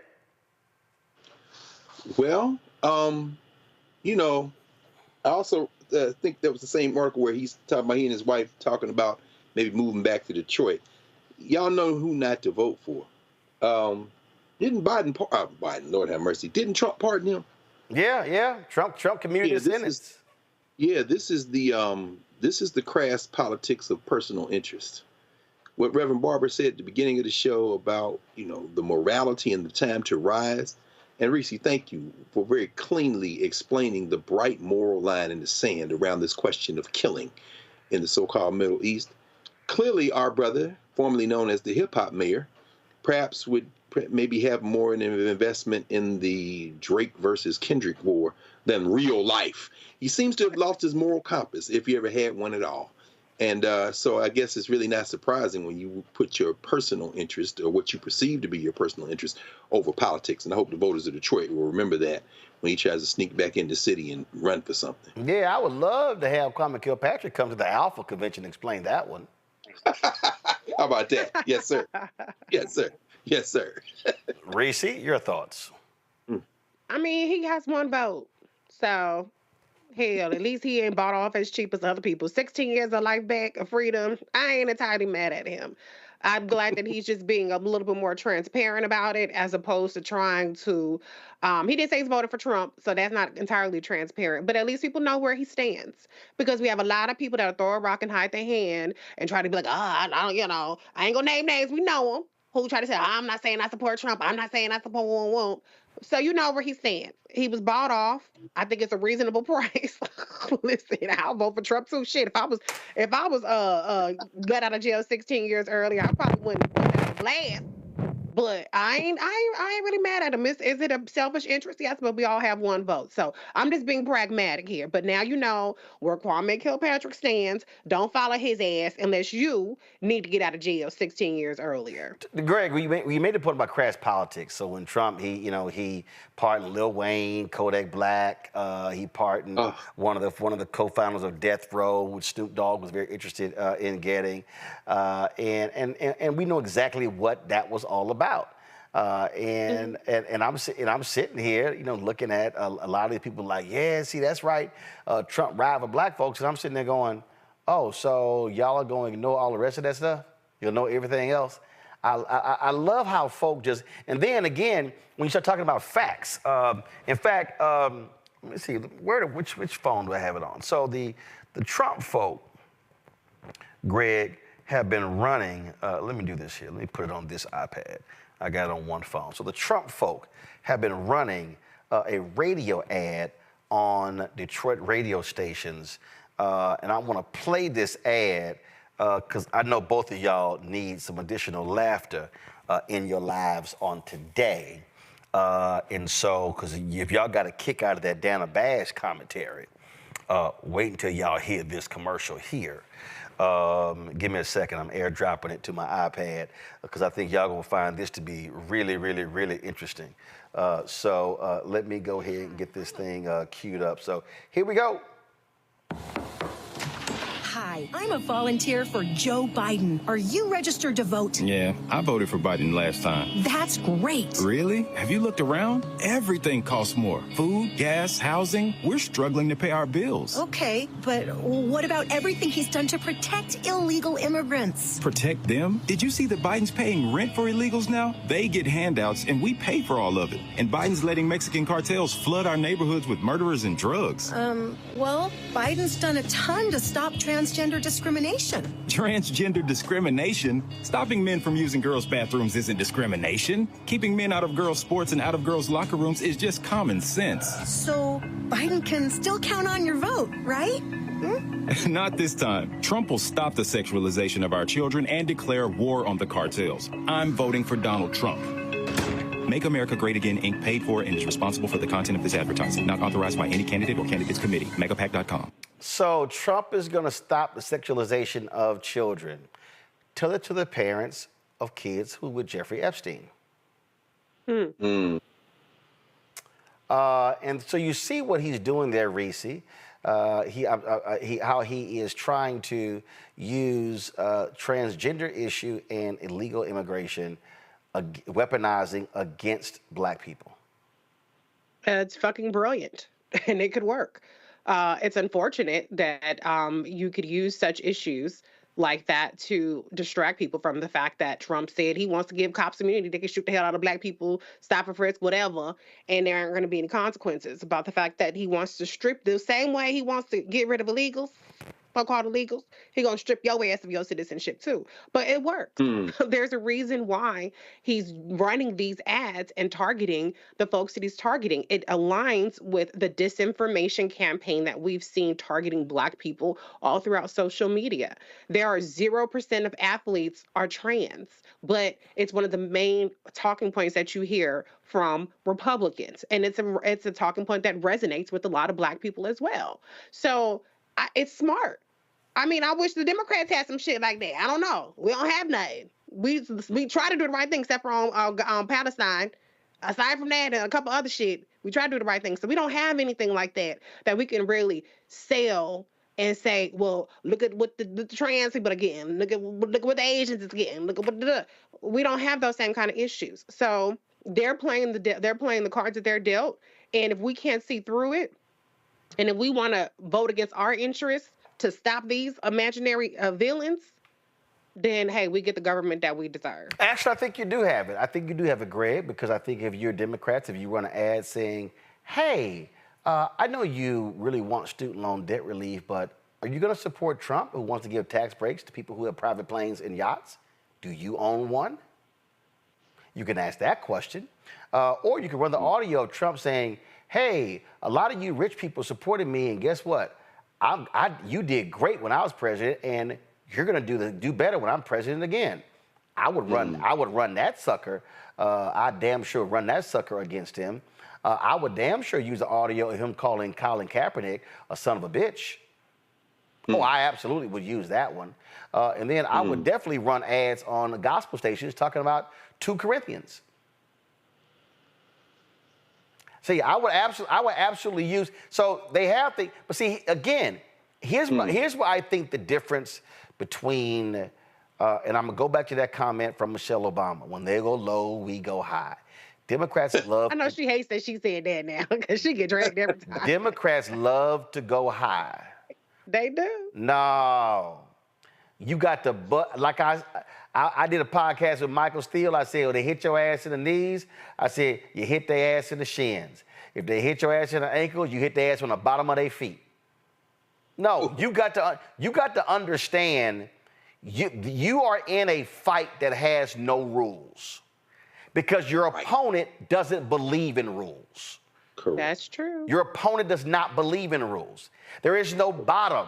And so what you got to do is you got to be willing to go there and say, cool, you want to get in the mud? Let's go. Let's get in the mud. I would absolutely revive that Access, that at Entertainment Tonight or Access Hollywood or whatever the hell tape it was.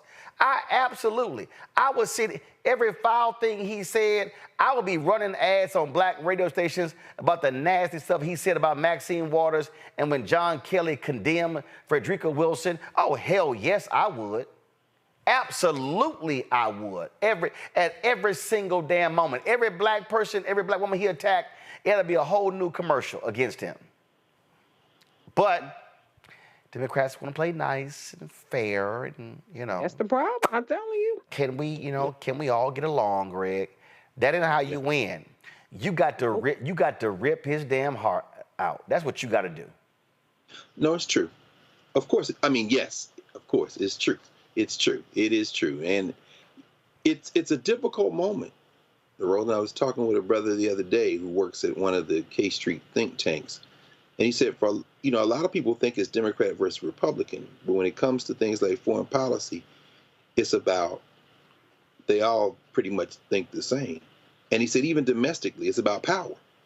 We're seeing the power of the Israel lobby now. Not just clowns like Richie Torres, who is wholly owned subsidiary of AIPAC, but others in this overwhelming majority that voted for this anti-Semitism bill in the federal legislature the other day, which is terrifying. This is really, Dana Bash wants to talk about the 1930s. Let's talk about it, Dana. Let's talk about it. But let's talk about it very seriously. Remember, Hitler won an election in Germany in the 30s. Don't play with this, because, see, we're the ones who are going to bear the brunt. But there's a reason why Donald Trump pardons his hip-hop friends, because it feeds the idea of excess and material accumulation. And, remember that Donald Trump was popular in a segment of hip-hop before he even went on The Apprentice. I mean, this is the idea of pop culture. And you're right. I mean, Reese just said it. You said it. This man knows how to play the PR game. We're living in an era now of deep fakes. I mean, Drake had to drop his comeback against Kendrick because he had Tupac's voice on there. So you can't tell what's real and what's not. Again, that's why journalism is so important right now. But when you start talking about political education, the slow accretive work, what's going on a lot of these college campuses right now, including the one I was on last night, watching these Howard students sit and connect Congo and the Sudan and the fight for 15 and what's going on in Palestine, talking about foreign and domestic power. That is not the interest of the Democratic Party. The Democratic Party got donors too. And so trying to play this game in a situation where the other side has no rules, they have a bought and paid for Supreme Court that is going to try to push this man past his trial so that he won't be convicted of anything. He can get in and dismiss the federal lawsuit if he can get at it. We have a national military budget swallowing everything whole and pumping, as you said, Reese, billions into an attempt at ethnic cleansing. But our young people and our people generally, you know why they won't fight when you try to put a message out and say, did you get any money? The billionaires did. It's because in this country, everybody has been brainwashed into thinking that they're going to be a billionaire one day. Exactly. And so the idea is that Donald Trump fights for us, because one day I'm going to be a billionaire, and I don't want those people to take my money either. Meanwhile, you're not even going to be able to tweet that or text that or put it on the gram or put it on TikTok, because your damn internet going to be gone, because you got not two pennies to run together, and they're not going to pass a bill to extend the money that came from the Reconstruction Act so that you can even get on the damn phone to tweet about how you was going to be a billionaire. Propaganda is how fascism maintains and extends its authority. This is what we are facing right now. This, as I said, we know what's going to happen. The only question is, are we going to take enough time? And this is why Black Star Network is so important, to educate ourselves to see what is coming so that we can stop it. Because it's not a mystery about what's going to happen. It's happening right now. These cops, these punk-ass cops, half of them, 3/4 of them, however many of them, without college degrees, taking the opportunity to take their little manhood between their tweezer fingers and go beat up a bunch of children because they're loving it, sitting on horses, strapped in like they fight in the military. These punks are the same ones that were in the Know-Nothing Party in the 19th century. They were the ones who wanted to be in the Hitler Youth, but since they couldn't, did the America First stuff in that same 1930s Dana Bash. This is fascism. And our people worried about rap beefs, who's going to be on the Shade Room, and not supporting the Black Star Network in a moment when we can get all of that momentum if we can simply take our time, keep putting this message out, and touch each other in the way that Reverend Barber laid out. This is a fight, not a fight for America, not a fight for foreign policy or domestic policy. This is a fight literally for survival, for human survival. We're on the brink, and we got to do something about it, and this is part of that work. Folks, you talked about, Greg, what's happening in the Congo. In Haiti, Haitian gangs have launched new attacks in the country's capital days after the swearing in of the Transition Council. Reports indicate that the 9-person council that was inaugurated a week ago could not agree on a prime minister. The infighting had some council members threatening to quit. Yeah, that's crazy. Donna Gianfalo is the executive director of the Black Alliance for Just Immigration. She joins us from Denver, Colorado. Glad to have you on the show. Nana, first of all, before I get to Haiti, I do want to get your thoughts on that ad on how Republicans are trying to use the immigration issue against black people in playing into what, and I've heard this for years, this increasing anti-immigration sentiment among African Americans. Yeah, I was listening over here just shaking my head. Thank you, Roland, for having me on. Just shaking my head because they know what they're doing. They know that the Black community, the African American community in particular in this country, has been so abandoned, and that they are part of the abandonment in terms of resources, in terms of attention, in terms of folks being able to have the things that they need and deserve based upon being human beings, but also based upon the legacy of what African Americans have built in this country. And they know that that abandonment has happened. And they know that they aren't, when they talk about quote unquote illegal immigrants, they know what they mean. They're referring to non-white immigrants and trying to make that pit. And, I wonder, you take a place like Chicago, do you know that they resettled 20,000 Ukrainians in Chicago? 20,000. Over 200,000 Ukrainians have come into this country either as refugees or asylum seekers. Who is wondering about that? Who is fighting that? Who is even bringing that up in the conversation? No one, because they're white and they're the ones who were actually taken care of by this government. They're the ones whose rent was actually paid. And the people. So how do you counter it? How do you counter how they're trying to target black people? Because I've been saying for years to black people, and I even get black people when I say that you got black immigrants, and I hear some black people say to hell with them too. Even though right now 10% of the African American population in the United States are immigrants. Absolutely. And 20%, if you include people such as myself who were born in this country, that's 1 out of every 5 black people, right? And that's not a small number, 20% of the black population.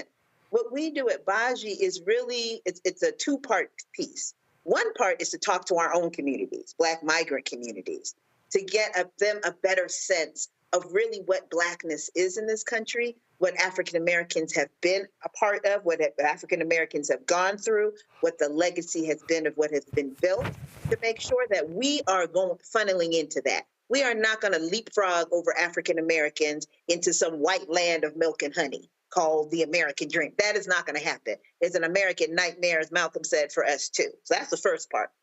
The second part is to speak to African Americans and remind African Americans that you are considered foreign in this country. Let's not pretend, as the sister just said earlier, this attack on the 14th Amendment to make it so that people like me who were born here are not citizens is the only reason that African Americans are citizens of the United States of America. And so this idea, when you talk about moving, everyone moves, right? But when African Americans moved, it was called a great migration, because that word migrant is applied to people that this country believes are not really a part of this country. And so having that conversation to make folks understand, we have to expand what blackness is in order to build power. White folks expanded who it is to be white to build power. Brown folks expanded who it is to be brown to build power. Black folks, we got to expand what it means to be black if we're going to build the kind of power we need to not become the more diminutive power minority, quote unquote, in this country. So share your thoughts on what's happening in Haiti. So what's happening in Haiti is a takeover. It's a continuation of the takeover that you know so much about, Roland, in the way in which the United States, in which France, in which Canada has always been interfering in the business of Haiti. And so, yes, Haiti has a situation in which there is rampant violence, a situation in which people are food insecure, a situation in which people are really in a state of survival and trying to make it happen. And all of that is the result of what has been Western policy, U.S. policy from the kidnapping of Aristide, a duly elected president of Haiti in 2004, to 100 years before, up until today.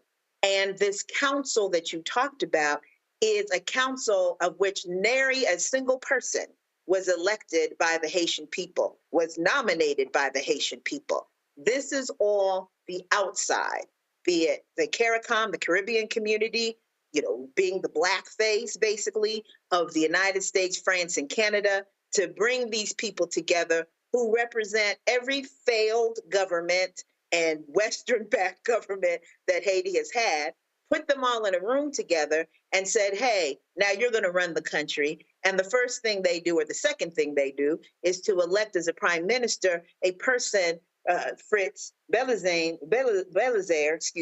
who was the sports minister in the 2000s. That gives you a sense.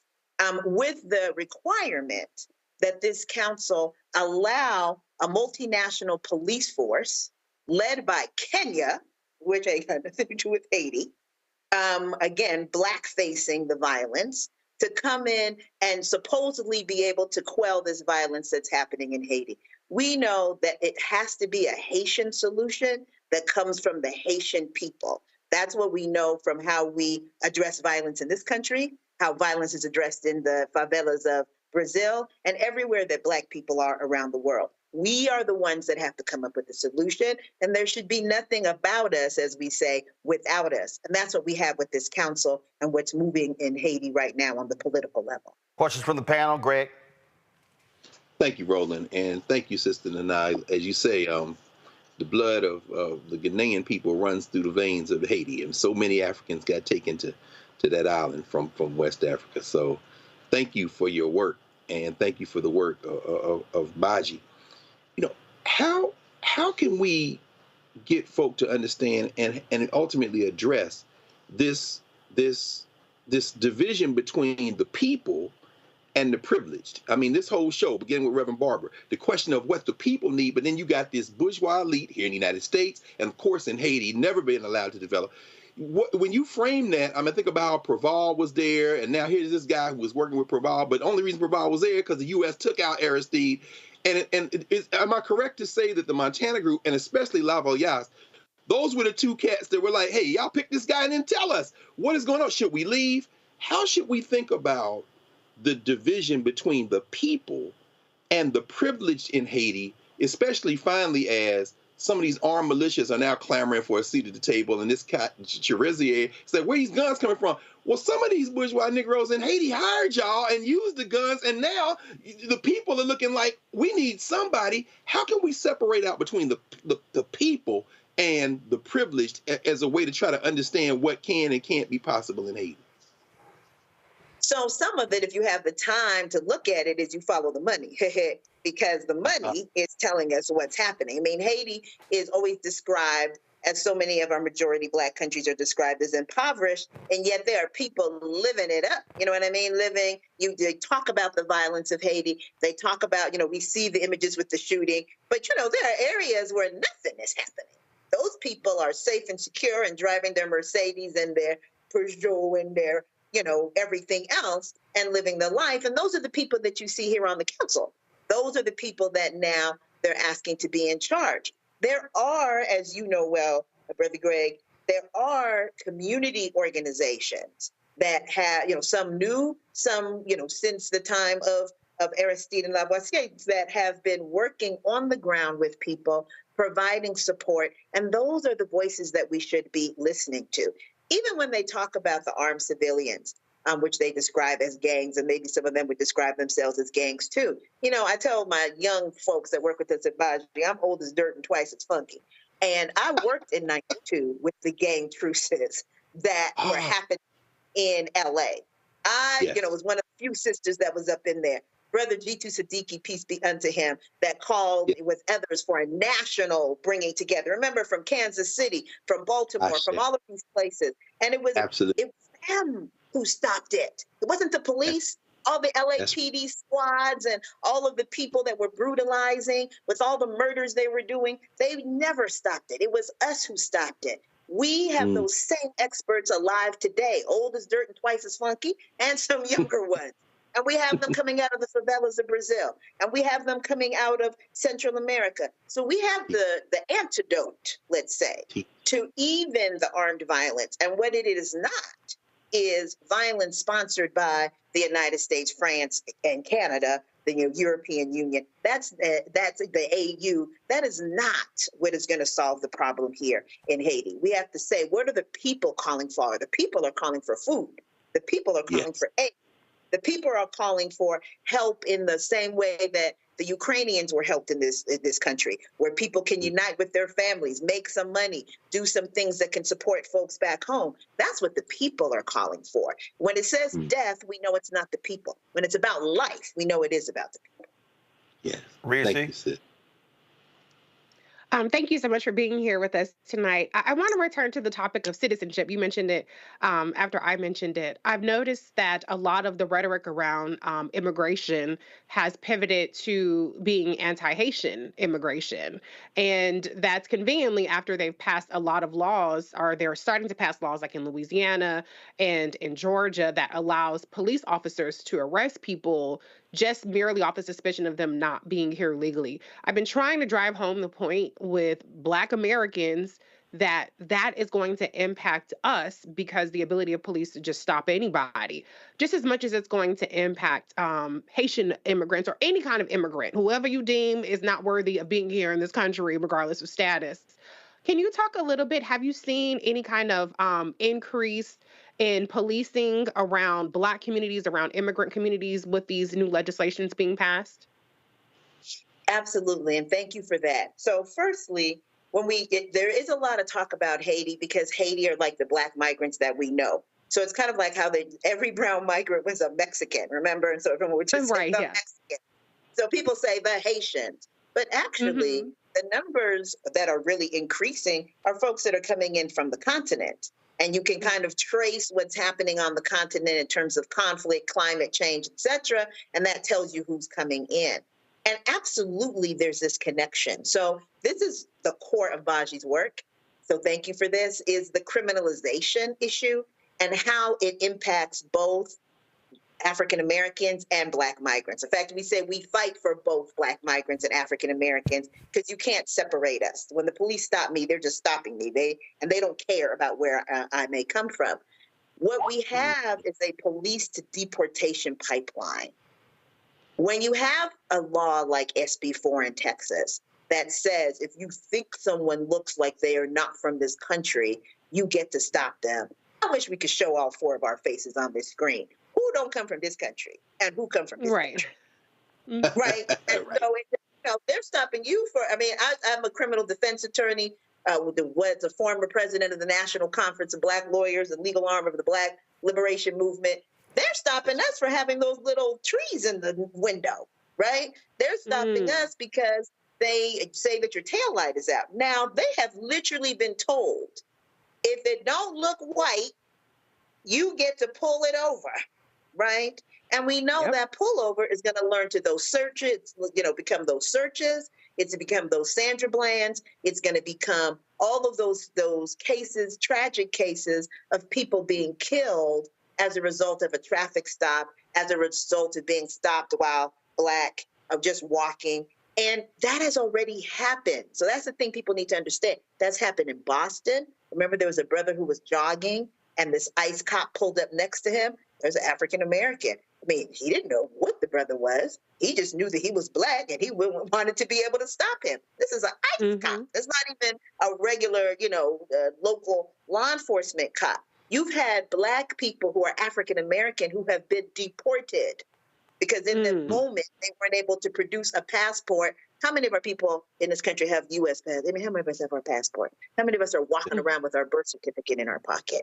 And so to both of your points, or all three of your points, when fascism gets entered into this, now it becomes a no rules, no holds barred. You'll be trying to explain to people that you're not really from Panama, but you'll already be in Panama in a prison that has been designed and set up and paid for and organized by the U.S. government. And I'm talking about all the administrations, including this administration. Well, it's a whole lot to digest there. And again, our goal is to let folks know, provide different information, and I just keep trying to explain to people. And I mean, I get these folks sitting here, oh man, you trying to sit here letting all these immigrants in, and I keep trying. I'm like, guys, y'all can sit here and complain all y'all want to, but there are people in this country who are from Bermuda, Haiti, Jamaica, who are from a number of different African nations as well. And if you act like that those numbers don't have an impact on voting areas, look, I'm from Houston. Houston has the largest Nigerian population in the United States outside Nigeria. Houston does, because many of them go to Texas. Huh? We have the highest proportion of naturalized citizens, right? So we are not mostly undocumented. We are mostly the people who are able to vote. Shirley Chisholm's parents were from the Caribbean. I mean, Kwame Ture, Black Power, Trinidad. Like, this is not a new hookup. We've been here. Inse Ufot, who used to be the ED of New Georgia Project, running around getting 800,000 people with that crew registered to vote in the state of Georgia. She came here when she was 12 and became a naturalized citizen. We are here. We've been here. We're not going anywhere. Let us build power together instead of falling into this trope that then sends people in directions that we don't want them to go in, where they're actually working against the legacy that African Americans and others have built together. I keep trying to tell folks that, and so we appreciate it. Thank you so very much. If folks want to get more information on your organization, where do they go? They go to www.baji.org. And also you can hit us up at Twitter, Baji Tweets, and on Instagram at InstaBaji, and that's BAJI. Thank you so very much for having me. Lovely talking with all of you. All right, we appreciate it. Thanks so much. That is it for us, Reese and Greg. First of all, let's have a belated happy birthday to Greg. Greg, your birthday was Saturday, correct? Yes, sir. I appreciate that, Roland. And of course, I just passed my anniversary on the 15th. Well, my 35th alphaversary was Saturday, April 27th, your birthday. Well, come on, man. Happy birthday. Yes, sir. Now you say your alphaversary was April 15th? The 15th, yes, sir. Okay. How many years? 1985, brother. It'll be 40 next year. Can you believe that? Wow, 39 years. Well, so good. You right behind me, though. Huh? You right behind me, Roland. I tell the young boys, we pledged in the dark ages, brother. Some of that stuff can't be repeated. I'm at 35, so I'm not right behind you. Right behind you. I'm 4 behind. Let's just be real clear. Yes. I mean, right behind if it was 38. Okay. Facts. Yes. My brother, his alphaversary, This it was is the only time you've ever not tried to out alpha somebody. This is the first time you're like, I'm not as alpha as you. He's just younger, that's all. Right. I mean, he older. So when you got your senior alphas. Oh. See, Reese, I don't think you understand. See, Reese, you've never been, so at the Alpha Convention, there literally is a whole separate like cooling area, a lounge. There's a separate lounge for senior alphas. Lord have mercy. They have their own lounge. Like literally, you have to be a certain years in the frat to be able to go into that lounge.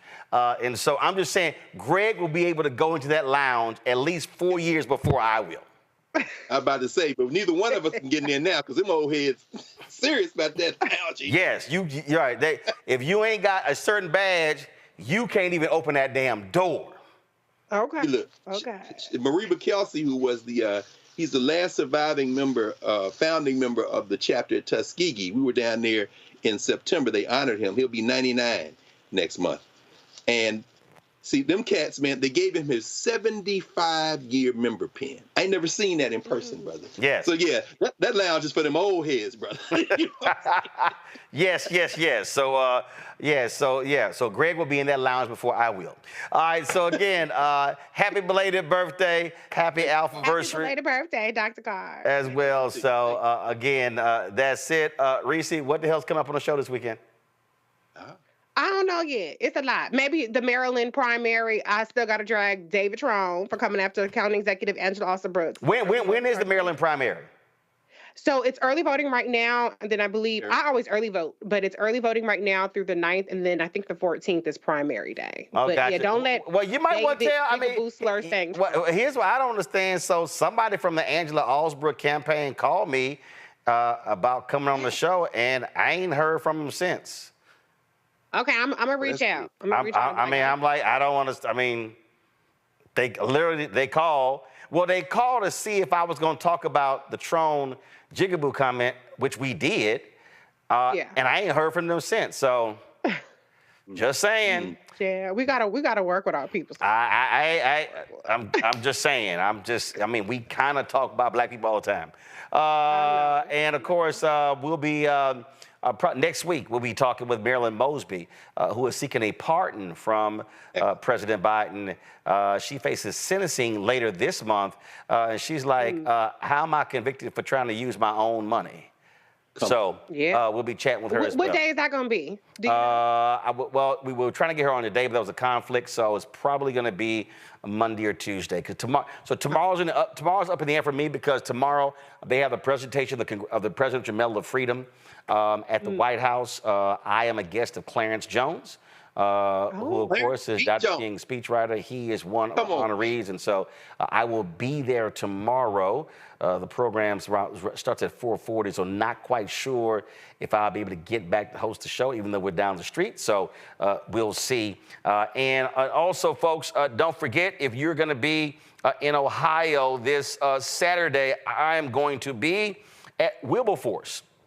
Wilberforce giving the commencement address on Saturday. And so looking forward to that. My man, Dr. Van Newkirk, he is the president of Wilberforce and invited me to come on out there. And so I will be there, the 168th anniversary of Wilberforce. And so I will be in the house. I previously gave, so now we completed the trick, because I actually several years ago gave the commencement speech to Central State, which is literally across the street.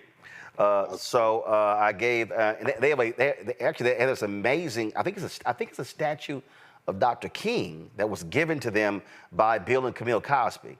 It's an amazing statue on their campus. I took a photo of it. So I'll be on the campus of Wilberforce on Saturday. That's beautiful, man.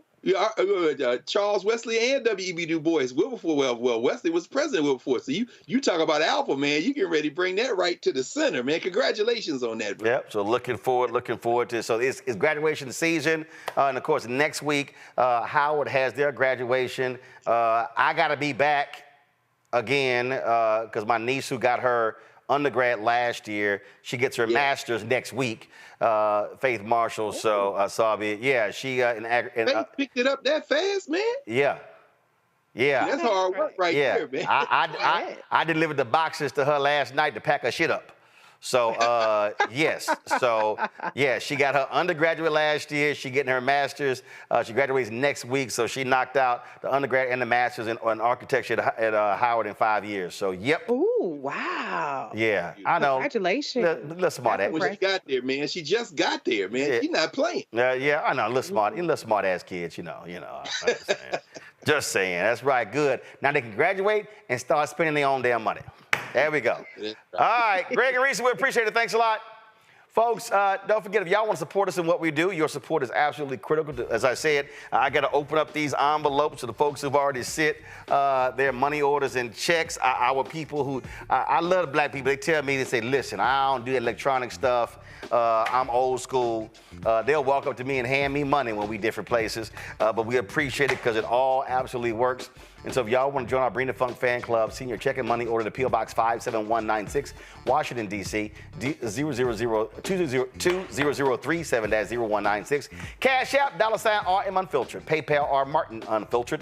Venmo is RM Unfiltered. Zelle, Roland at RolandSMartin.com. Roland at RolandMartinUnfiltered.com. You can also, of course, download the Black Star Network app. Y'all, we need to get to 100,000 downloads. It's taking too long, okay? Apple phone, Android phone, Apple TV, Android TV, Roku, Amazon Fire TV, Xbox One, Samsung Smart TV. You can also, of course, help us by getting my book, White Fear, How the Browning of America is Making White Folks Lose Their Mind. Available at bookstores nationwide. Download the audio version on Audible. And I have select copies of The First, President Barack Obama's Road to the White House, as originally reported by Roland S. Martin. Some great interviews in there with Erica Alexander, Spike Lee, Malik Yoba, all kinds of Hill Harper, and so many others. Also, you got photos in there. You got a DVD of my NAACP Image Award winning interviews with then Senator Obama and Michelle Obama. All of that. I cut the price down, $10 for the book, $5.99 shipping and handling. I'm personally autographing all of the books. And so, you want to get your copy? I do not have, I'm trying to tell you, once I sell all of these out, I'm not actually printing any more. So you want to get your copy, go to RolandSMartin.com/thefirst, RolandSMartin.com/thefirst. And don't forget to get your Shibori pocket squares, your custom feather pocket squares, by going to RolandSMartin.com/pocket squares. That's it, folks. I'll see y'all tomorrow. Maybe. Actually, I will see y'all. I'll send some video from the White House. And, of course, Wilberforce will see y'all on Saturday as well. All right, folks, that's it. Y'all know in the show. And so y'all know it's been a little warm in D.C., so I had to crack out, the straw hats. That's it. I'll see y'all. Holla! Black Star Network is here. Oh, no punch! I'm real revolutionary right now.